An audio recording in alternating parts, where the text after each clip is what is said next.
دوسری اور چوتھی رکعت کے لیے کھڑے ہونا۔ دوسری اور چوتھی رکعت کے لیے دونوں سجدوں کے بعد کھڑے ہونے سے پہلے سیدھے ہو کر بیٹھ جائیں، پھر زمین پر ہاتھ رکھیں اور زمین پر وزن ڈالتے ہوئے اگلی رکعت کے لیے کھڑے ہوں۔ سیدنا حویرث بن مالک رضی اللہ تعالیٰ عنہ، جن کو رسول اللہ صلی اللہ علیہ وآلہ وسلم نے حکم دیا تھا کہ تم اس طرح نماز پڑھو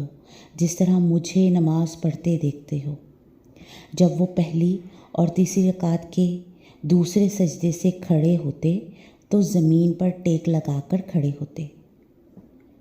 دوسری رکعت کو بھی پہلی رکعت کی طرح مکمل کریں، لیکن دوسری رکعت میں دعائے استفتاح اور تعوذ نہیں پڑھنا۔ سیدنا ابو حمید سعدی رضی اللہ تعالیٰ عنہ سے روایت ہے کہ جب آپ صلی اللہ علیہ وآلہ وسلم 2 رکعتوں کے بعد بیٹھتے تو دایاں پاؤں کھڑا رکھتے